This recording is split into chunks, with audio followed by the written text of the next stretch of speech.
ഇയ്യോബിന്റെ പ്രവചനം 33 അധ്യായം 4 വചനം. ദൈവത്തിന്റെ ആത്മാവ് എന്നെ സൃഷ്ടിച്ചു, സർവശക്തന്റെ ശ്വാസം എനിക്ക് ജീവൻ തരുന്നു. ത്രിയേക ദൈവമാണ് മനുഷ്യനെ നിർമ്മിച്ചത് എന്ന് തിരുവചനം വ്യക്തമായി കാണാൻ കഴിയും. ഉൽപ്പത്തി പുസ്തകം 2 അധ്യായം 7 വചനത്തിലേക്ക് വരുമ്പോൾ അവിടെ ദൈവം മനുഷ്യന്റെ മൂക്കിൽ ജീവശ്വാസമൂതി അവൻ ജീവനുള്ള ദേഹിയായി എന്ന് കാണാൻ കഴിയും.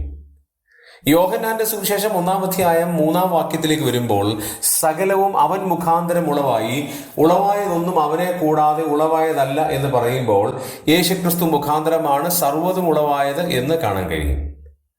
ഇയ്യോബ് 33:4 വാക്യത്തിൽ ദൈവത്തിന്റെ പരിശുദ്ധാത്മാവിനെ കുറിച്ച് പറഞ്ഞിരിക്കുകയാണ്.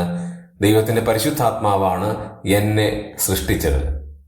ആദിയിൽ ദൈവം മനുഷ്യനെ നിലത്തെ പൊടി കൊണ്ട് നിർമ്മിച്ചെങ്കിൽ യേശുക്രിസ്തുവിനെ കുറിച്ച് പറയുന്നത് സകലവും അവൻ മുഖാന്തരം ഉളവായി, ഉളവാകട്ടെ എന്ന് കൽപ്പിച്ചപ്പോൾ സകലം ഉളവായെങ്കിൽ ദൈവത്തിന്റെ പരിശുദ്ധാത്മാവിന്റെ ശക്തിയാൽ ദൈവത്തിന്റെ പരിശുദ്ധാത്മാവ് എന്നെ സൃഷ്ടിച്ചു എന്ന് ആധികാരികമായി യോബിന് പറയാൻ കഴിയണമെങ്കിൽ ത്രിയേക ദൈവമാണ് മനുഷ്യന്റെ സൃഷ്ടിപ്പിന്റെ ഏറ്റവും അഭിവാജ്യ ഘടകവും നമ്മെ നിർമ്മിച്ചതും എന്നുള്ളത് ഓർത്ത് നമുക്ക് ദൈവത്തിന് സ്തുതി സ്തോത്രങ്ങൾ അർപ്പിക്കാം.